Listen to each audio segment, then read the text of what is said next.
A Academia Caxambuense de Letras realizará a segunda FLAU, que é a Segunda-feira Literária Virtual.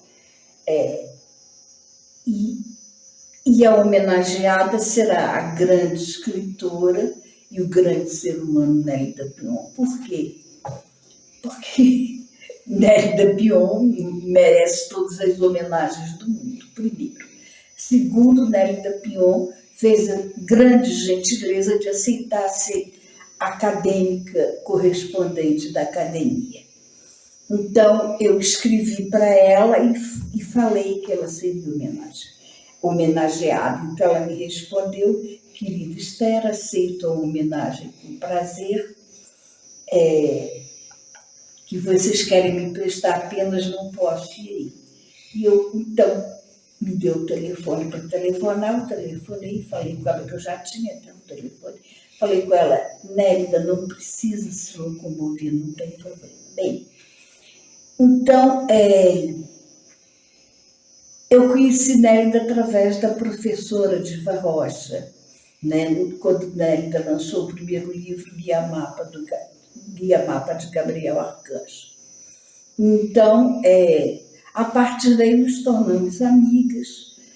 Eu a fiz perder comigo na prefeitura de Niterói ao tentar pagar o IPTU de propriedades dela lá de Niterói, da família, né? Porque eu realmente sou muito desligada para essas coisas práticas. E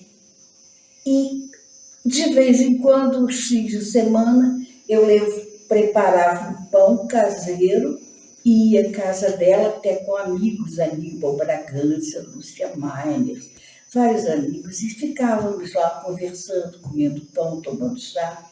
Era um prazer maravilhoso a conversa com Nélida. Partilhar, ter essa...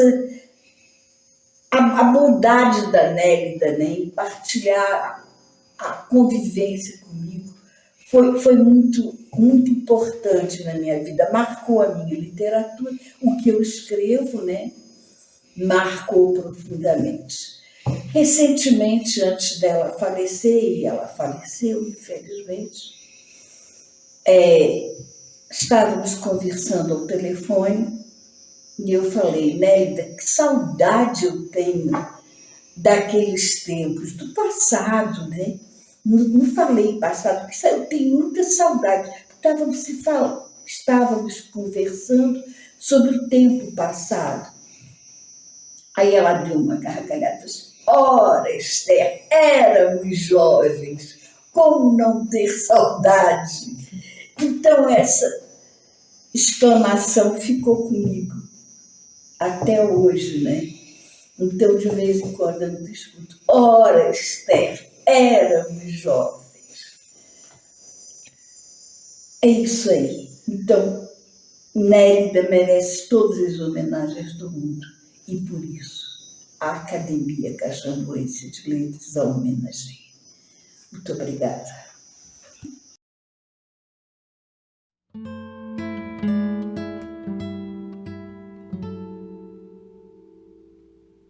Meu nome artístico é Hamilton Faria, meu nome inteiro é Hamilton José Barreto de Faria, mas eu utilizo Hamilton Faria nas minhas produções literárias e tenho sido conhecido, reconhecido assim. Biografia múltipla. Tem dia que estou velho, dia que moço, verdes rugas mapeiam o rosto. Dia sou moço, dia velho, tristes rugas que não meço. Dia moderno, outro ancestral, vezes angélico, dia carnaval. Ora vampiro, ora castiçal, múltiplo, no instante fatal. Sonho amado, concreto armado, quase borboleta, arma letal. Sempre morro no final, mas renasço sempre, de um ventre impermanente, de um verde fênix, de um outro meu, que não sabe o velho, nem o moço sabe, nem se reta o roto, ou se sonho ou denso.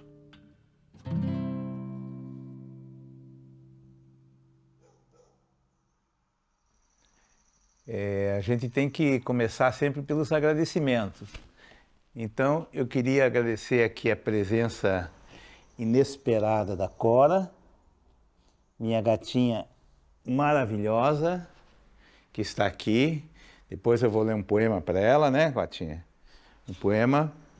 Mas ela veio... Agora ela não quer ficar aqui, mas ela veio me visitar. Então, estou agradecendo a presença dela aqui. Agradeço a presença do Igor Nazário também, cineasta, que com boa vontade veio fazer essa filmagem. Agradeço a minha companheira Rita Jolie, que sempre dá muito apoio para essas atividades. E agradecer também a Academia Caxambuense de Letras, que está fazendo a sua segunda-feira virtual literária. A primeira também fui convidado, na pessoa da Maria Cristina Malé Porto, acadêmica, e que é uma referência da cultura local e já tinha sido uma referência da cultura também da cidade de São Paulo. Eu gostaria inicialmente de me apresentar, né, porque tem muita gente, o Brasil é um país muito grande, continental, e com muitas manifestações da diversidade literária, cultural, de todos os campos, de todos os cantos, e muitas vezes a gente não conhece nem os poetas da localidade, quanto mais os poetas brasileiros. Embora eu tenha tido nos últimos, na minha vida inteira praticamente, né, depois dos 20 anos, uma atividade nacional, com presença em vários órgãos de comunicação, e morei em São Paulo, morei no Rio de Janeiro, circulei pelo Brasil inteiro, com poesia, com cultura, com arte. Mas, de qualquer forma, é importante sempre a gente começar alguma atividade se apresentando. A aranha. A aranha dança suspensa nos fios de cristal. O sol por trás ilumina o olhar de quem vê a aranha dançar no invisível raio de sol que suspende a aranha e o olhar. A minha atividade na poesia começou muito cedo. Começou em casa. A gente já tinha uma presença bastante grande do meu pai, que era um intelectual, um jornalista, e da minha mãe também, que era uma pessoa muito criativa, muito sensitiva, muito intuitiva, né? Que era a dona do lar e a dona do quintal, e tinha uma presença na família, uma presença poética na família muito importante. E meu pai sempre estimulou as letras, tanto é que todos os meus irmãos escrevem. Estimulou as letras, em casa havia saraus, ele estimulava a gente a escrever textos, uma vez escrevemos inclusive um livro, eu e meu irmão, tínhamos 10 anos aproximadamente de idade. E sempre nas atividades de casa, nas festas de casa, etc., a poesia estava presente.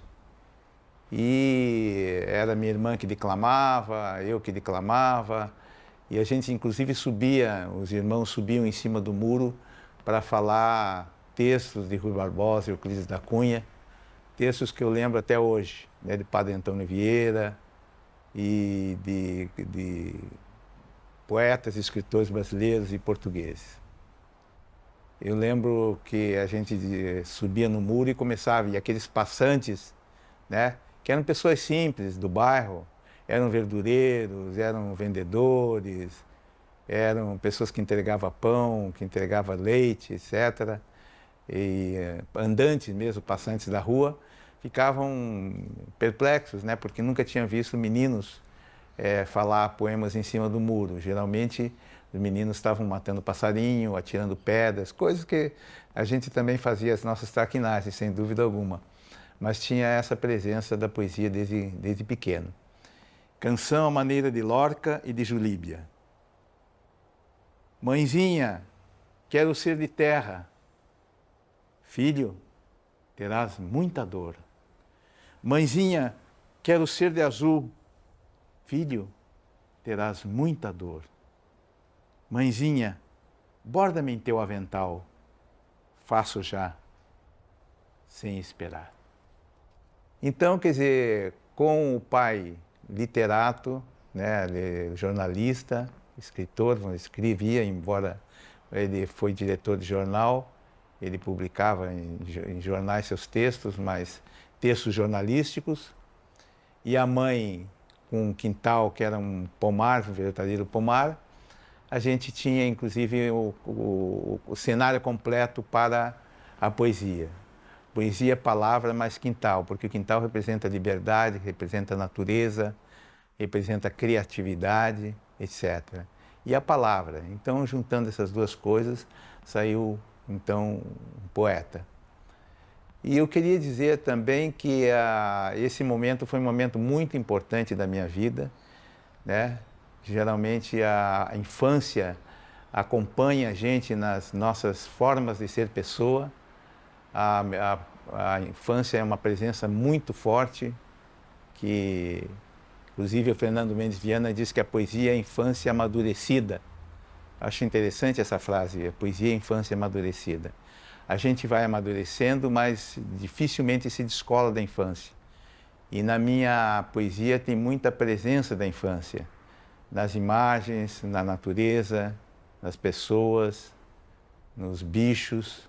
É importante dizer que a gente conviveu com bichos desde o início, conviveu com a natureza desde o início, e isso tem uma presença grande na minha poesia. Presença. Mãe era quintal, pai, palavra. Mãe alimentava a vida com pão e chuva, pai nomeava o inomeável.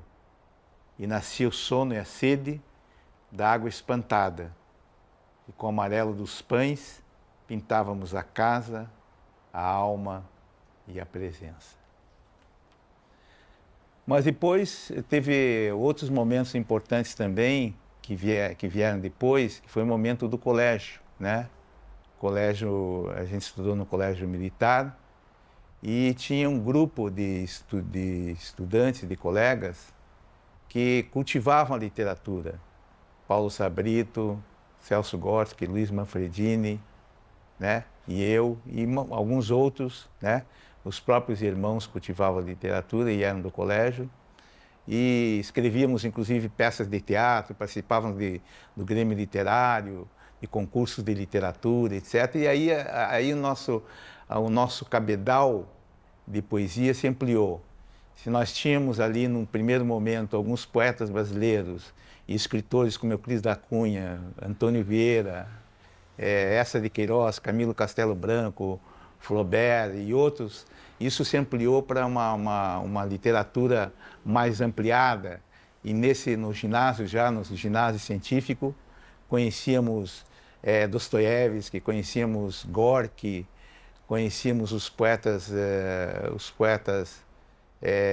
russos, conhecíamos Sartre, Simone de Beauvoir, conhecíamos os poetas brasileiros, Drummond, Ferreira Goulart, Moacir Félix, Tiago de Mello,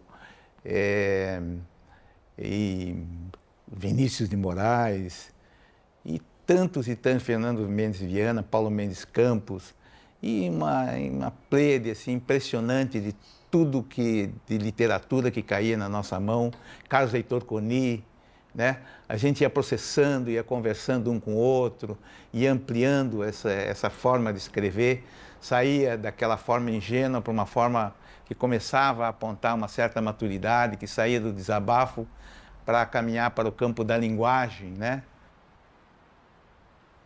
Ânimos ânima. Quanto chorei ao tê-la, chorar, mutação da pedra em estrela. E tanto mais ao perdê-la, chorar, ser o perdedor na perda. Rasguei a seda, revelei belezas, ao me fazer mais inteiro na inteireza. Porque a poesia realmente ela não é um desabafo, né? Você não desabafa a tua subjetividade na poesia e pronto. Ela tem uma linguagem, ela tem um estado de ser da linguagem. Mas ela não é só linguagem, ela também é um estado de ser e um estado de alma. Por isso, muitas vezes, que os poetas que pensam que a poesia é só o trabalho da linguagem, a matemática da linguagem, a artesania da linguagem, que é fundamental, sem dúvida fundamental, para sair uma boa poesia, mas ela tem que se somar a um estado de ser, um estado de alma, a uma intuição muito forte, a uma antena da raça, né? A uma captação dessa energia que está no cosmos, muitas vezes, que está na sociedade, que está nos subterrâneos. O poeta vai captando, vai chamando tudo isso para a sua poesia e dando uma forma única, uma forma singular, de acordo com sua trajetória, com seu acúmulo, com seu espírito, com sua singularidade, etc.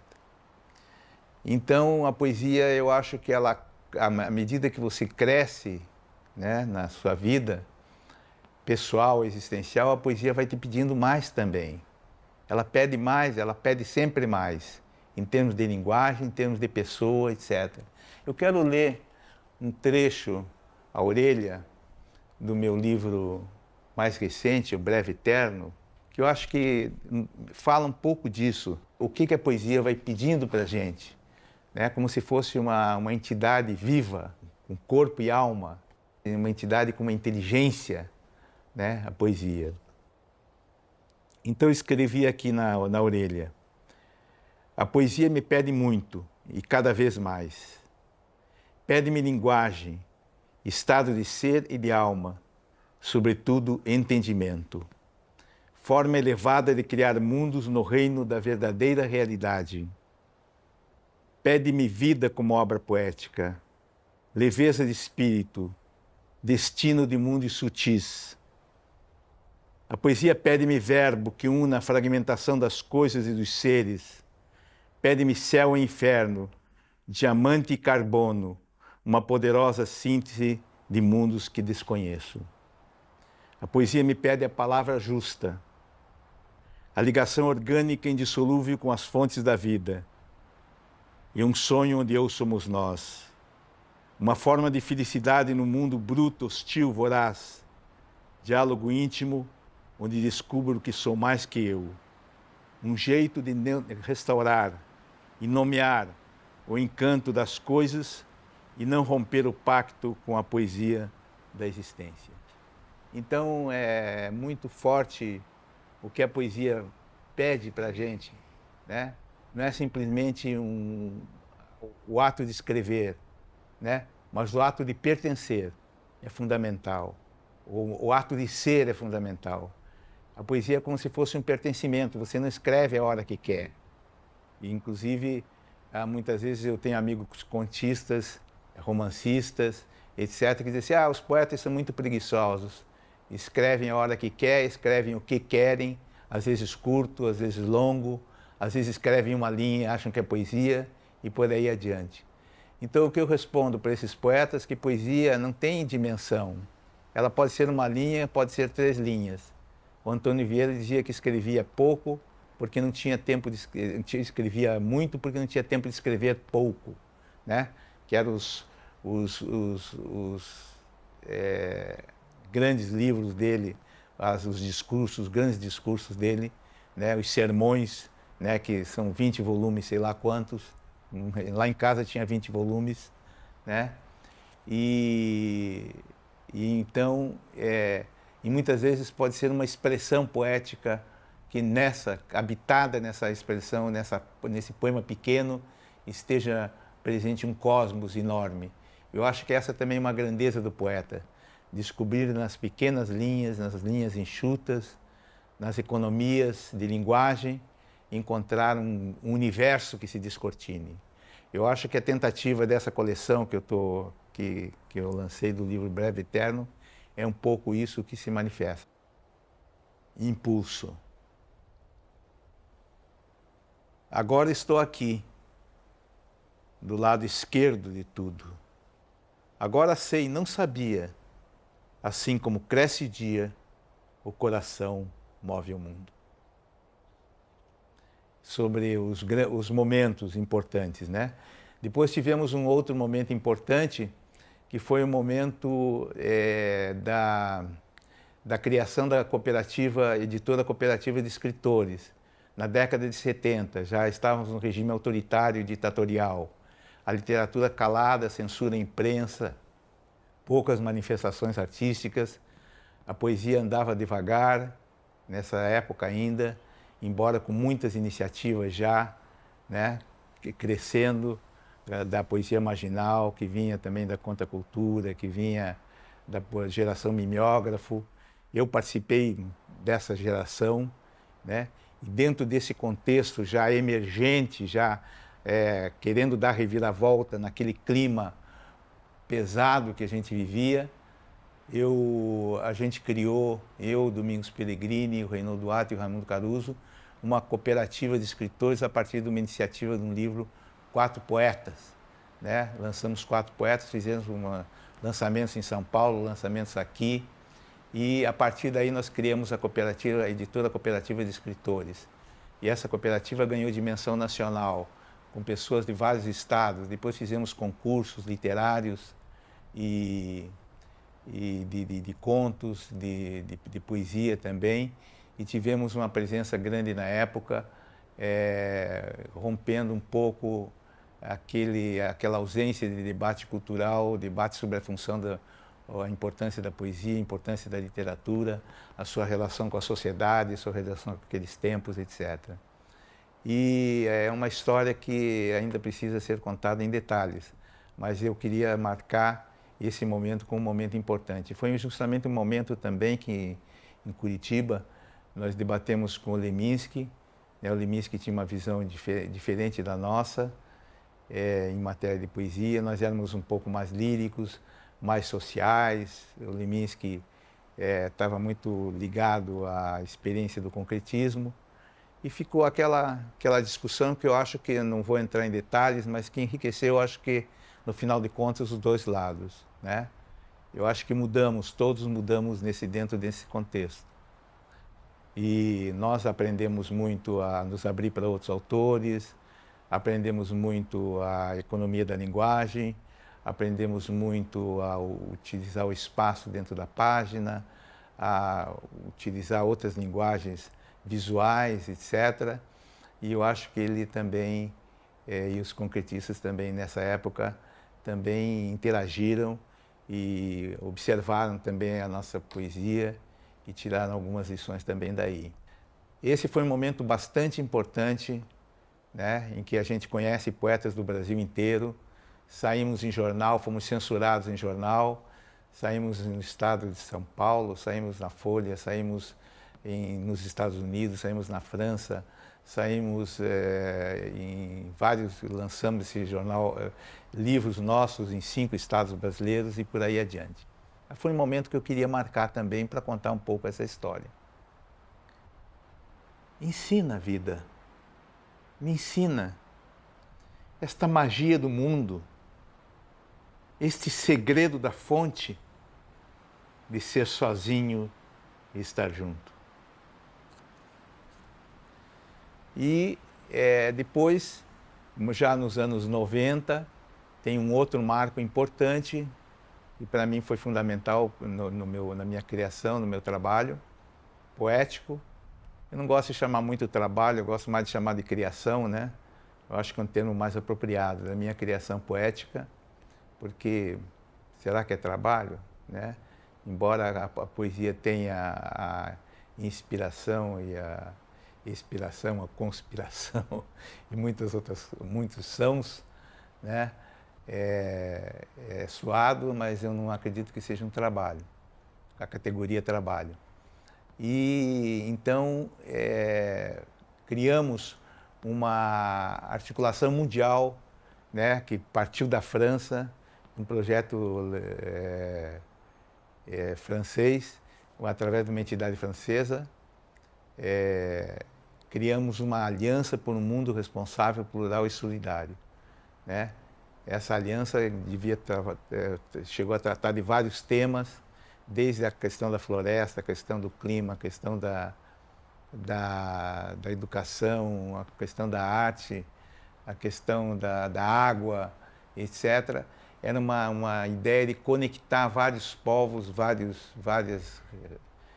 países, para desenvolver um trabalho de solidariedade, né? E realmente foi um trabalho durante esse momento, na década de 90, de início dos anos 2000, foi um trabalho muito importante que reuniu cerca de 100 países. Realizamos um encontro com 65 países em São Paulo, no Sesc São Paulo. Lançamos manifestos, etc. E ali tinha um espaço de criatividade importante. E dentro dessa rede nós criamos a Rede Mundial de Artistas. Começamos por um fórum eletrônico com 12 países e depois fizemos um encontro presencial em São Paulo, em Itapecerica da Serra, com 17 países. Tinha chinês, tinha gente da Geórgia, tinha gente da França, tinha gente da Tanzânia, tinha gente do Camarões, tinha gente do Equador, enfim, vários países, né, presentes nesse encontro, né? E eu acho que é importante dizer que a rede de artistas foi formada por um conjunto de artistas, que eu não vou falar todos os nomes dessas pessoas aqui, importantes nos seus países, mas eu quero destacar a presença do poeta Pedro Benjamin Garcia, que foi um dos inspiradores da rede e um dos inspiradores máximos assim da ideia do reencantamento no mundo, no Brasil, né?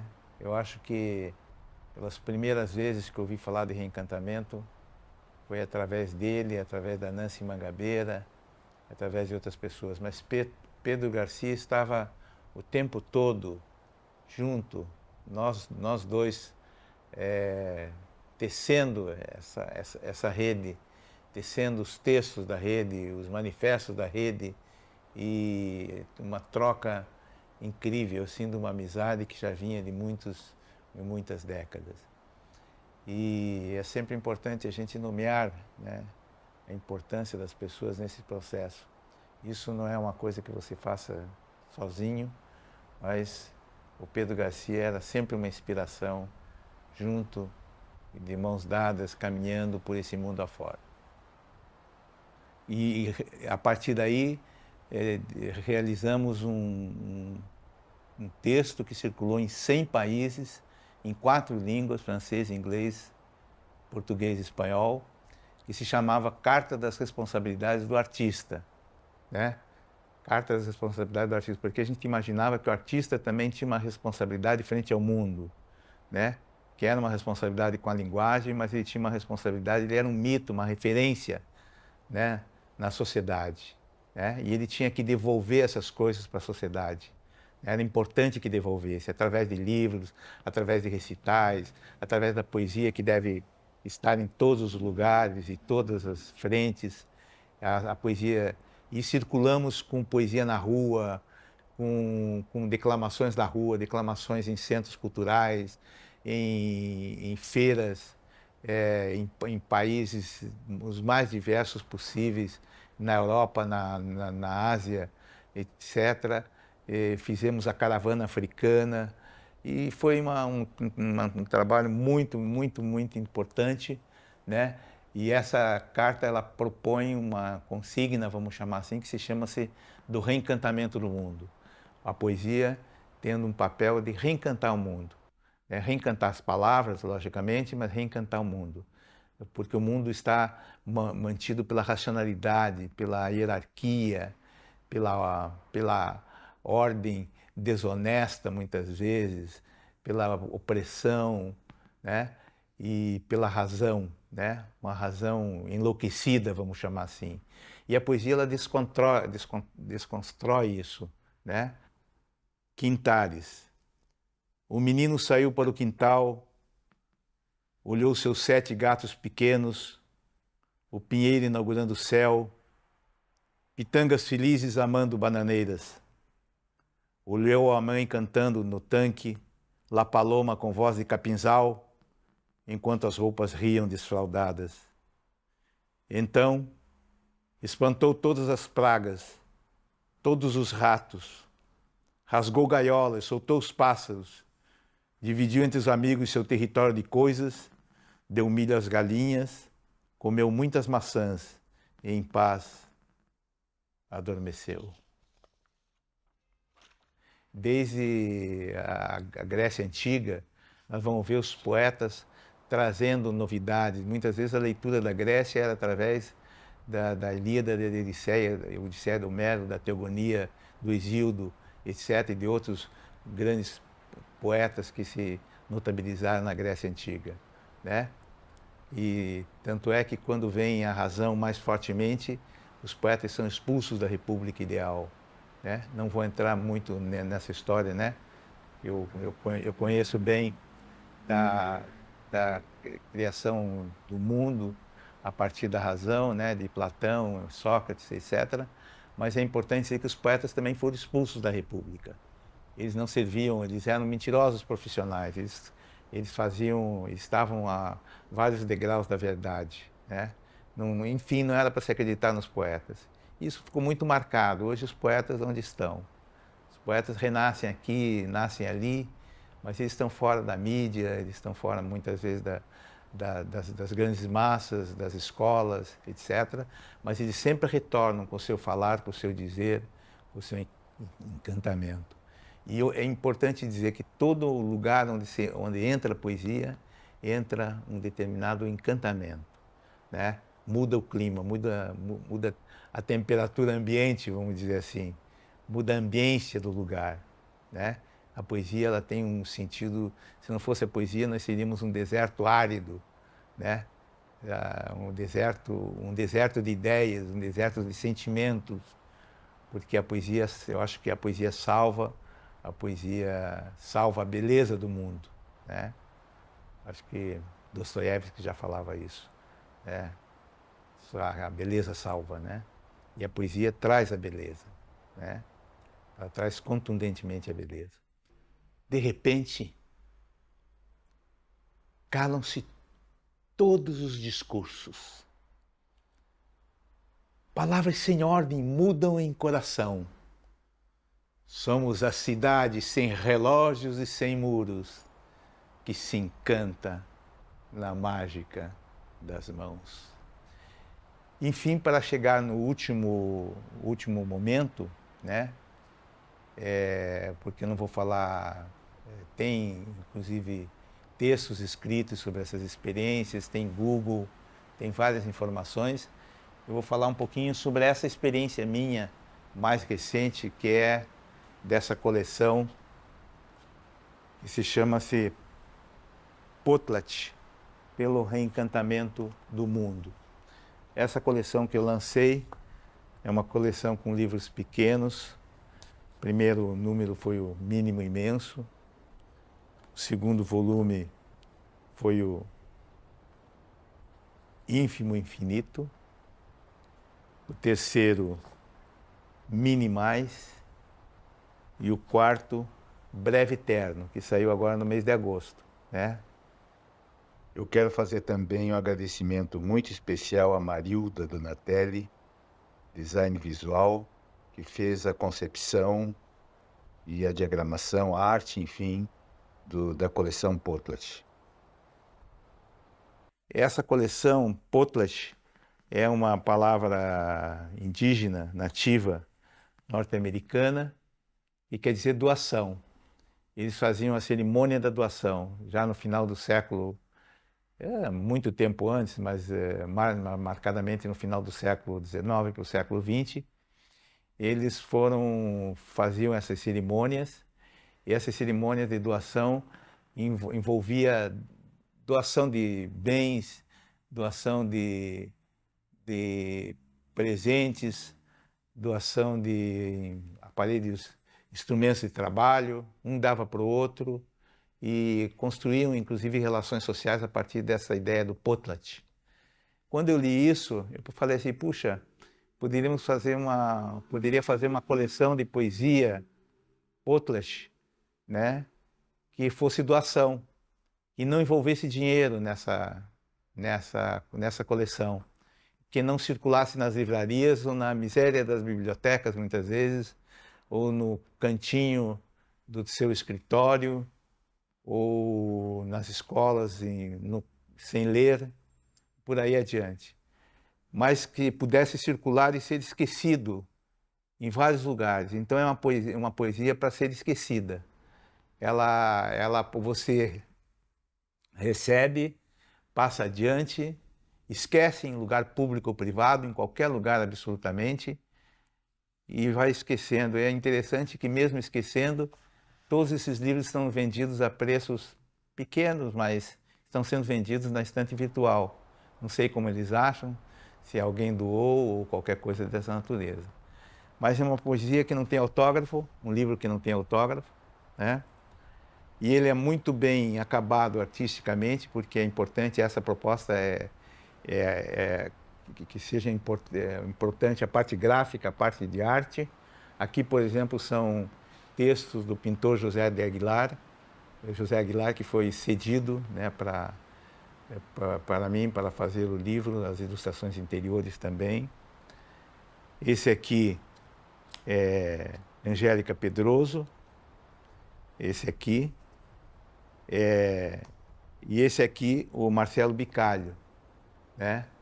Marcelo Bicalho, que é um grande autor, um grande artista também, cedeu as ilustrações de capa e as ilustrações interiores para o livro, né?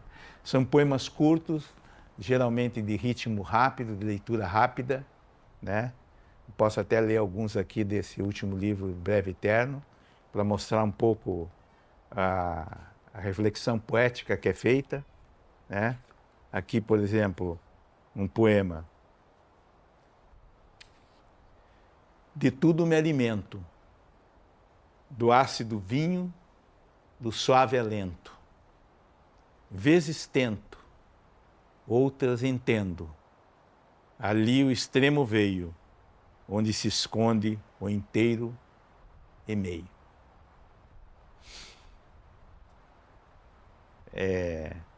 Se tudo se consumar além das estrelas, vou amanhecer. Talhar o poema sem fender a pedra, nem perder a gema. Enfim, são poemas curtos com espírito de haikais. Pode chamar alguns autores aí, críticos, etc., dizem que são haikais. Eu digo que não são haikais, porque são haikwases, quase haikais. Pode ter o espírito do haikai, mas muitas vezes o haikai não tem título, ele não tem rima, ele não é na primeira pessoa, etc. E os meus poemas curtos, eu chamo de poemas curtos, eles não têm essa característica do haikai, porque o haikai é muito ancorado numa cultura, e por mais que você tente ocidentalizar o haikai, ele perde muitas vezes aquele espírito original. Então eu não chamo de haikai. E essa coleção só queria completar que ela tem sido assim muito gratificante para mim. É uma leitura imediata, uma leitura na hora, um retorno na hora. Ela pode acontecer dentro de um táxi, pode acontecer na portaria de um edifício, pode acontecer num encontro social, num aniversário. Agora, por exemplo, em 20 de agosto eu fiz aniversário, eu fiz um jantar com 30 pessoas da família e distribuir um livro para cada um, né, como se fosse um lançamento. Então, os lançamentos são feitos dessa forma, no acontecimento existencial, no acontecimento pessoal. Muitas vezes eu falo uns poeminhas para a Cora, para os gatos, etc. E eles também participam bastante dessa atividade poética da casa, né? E eu acho assim que eu quero levar essas duas vertentes a minha vida inteira, né? Livros, por exemplo, que estão na organização da editora, que eles colocam o preço, colocam o local de lançamento, colocam onde o livro deve estar, onde deve circular, onde deve ser distribuído, né? Como acontece com vários livros meus que estão em livrarias. E essa outra vertente, né, que é a vertente da doação. E a doação depende de mim, a arte depende de mim. Quem eu vou escolher para fazer a arte depende de mim, né? Quem eu vou escolher para fazer o prefácio depende de mim, né? O revisor, se eu escolher um revisor, depende de mim, a arte, etc. Enfim, é isso. Eu acho que é uma coleção que eu sugiro para os poetas, né, abraçarem, porque a poesia tem que estar realmente em todos os lugares, como dizia Lindolf Bell. A poesia tem que estar aqui e ali, que tem que estar no coração das pessoas.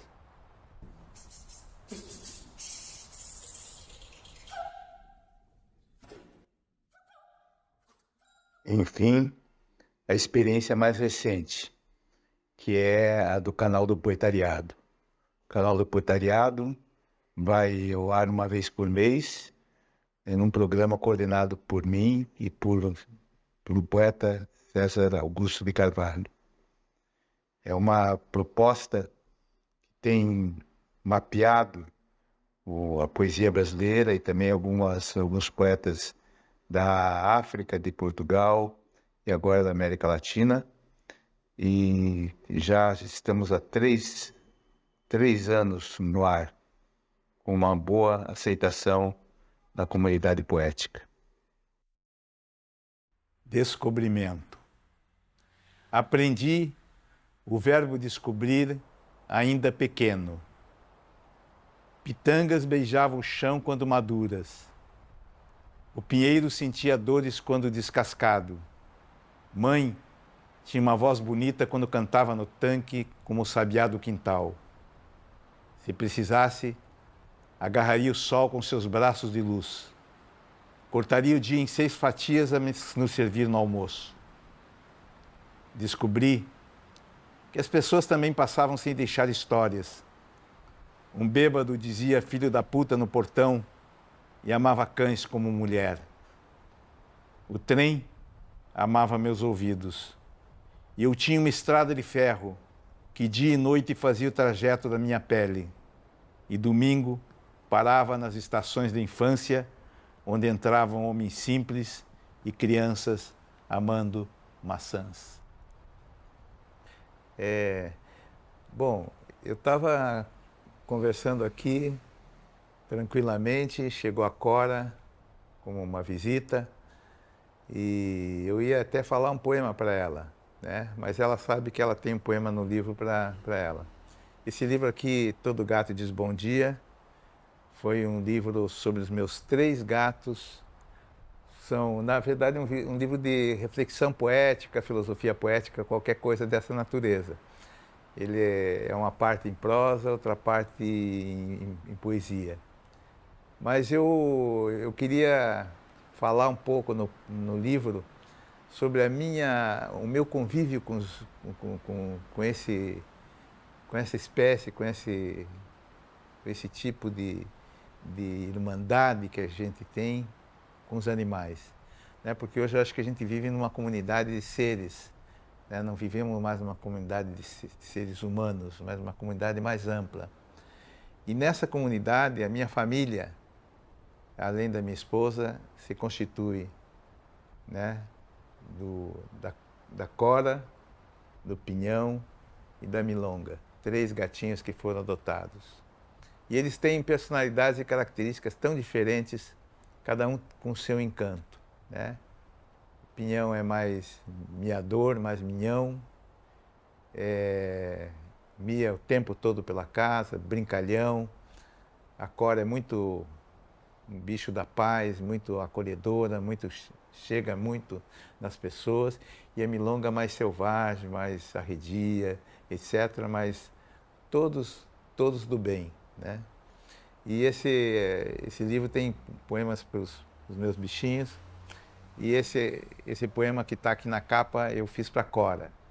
Cora, Cora me olha tão lindo, tá um pássaro rindo, de modo a líquida vida fluísse seus minerais, até o lugar misterioso no fundo de tudo mais. Amanhecente de amores, qual janelas se abrindo ao sol e sonhos lunares e ao tudo de toda a paz. É essa que é a minha experiência com os bichinhos. Andarilho. Lá vai andarilho bobo, o que abraça árvores, diz bom dia e ri para o porteiro. Andarilho que para ouvir a água, o canto dos pássaros, o sono do inverno, o outono desfolhado, a primavera solar, o verão molhado, andarilho sem tempo, passos na escada, descendo os gradis das horas, subindo para algum lugar sonhado. Andarilho que reza a mãe e pede cuidados, e do pai espera a mão para atravessar as ruas, e o próximo passo, e algum sopro para deter o cansaço. O andarilho verde, o andarilho louco, o andarilho são, ereto altivo onde tudo cai no chão. O andarilho caminha e caminha e caminha e conclui, tudo é poema ou ilusão.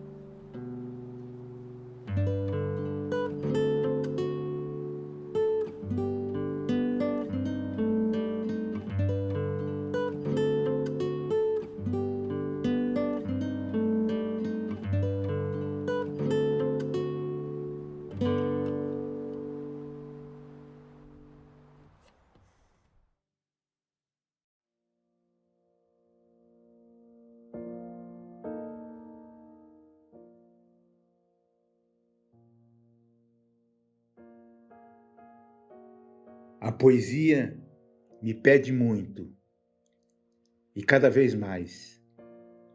Pede-me linguagem, estado de ser e de alma, sobretudo entendimento. Forma elevada de criar mundos no reino da verdadeira realidade. Pede-me vida como obra poética, leveza de espírito, destino de mundos sutis. A poesia pede-me verbo que una a fragmentação das coisas e dos seres. Pede-me céu e inferno, diamante e carbono, uma poderosa síntese de mundos que desconheço. A poesia me pede a palavra justa, a ligação orgânica e indissolúvel com as fontes da vida. É um sonho onde eu somos nós. Uma forma de felicidade no mundo bruto, hostil, voraz. Diálogo íntimo onde descubro que sou mais que eu. Um jeito de nomear e restaurar o encanto das coisas e não romper o pacto com a poesia da existência. Por onde andei, eu não sabia, breve o tempo, eterno o dia. De tudo me alimento, do ácido vinho, do suave alento. Vezes tento, outras entendo. Ali o extremo veio, onde se esconde o inteiro e meio. Escrever poemas é fazer testamentos. Morremos de viver. Talhar o poema sem fender a pedra, nem perder a gema. Antigo de caminhos, andarilho perdido, segue a beleza. Cansado, apagou estrelas e dormiu. Tudo sumiu, o menino apagou o giz na chuva. Tentar mais uma vez, se o chão te chama e o céu é inatingível. Se tudo se consumar além das estrelas, vou amanhecer. Quando chegar a nova pele, sairei do inverno. Velhas cobras sabem despir-se e recomeçar. Olho no olho do espelho para me ver feliz. Vejo um outro meu mais feliz que eu. Sol e centelha, a luz que me habita, nunca escura. O sábio sabe, a luz da caverna, mais bela que o sol.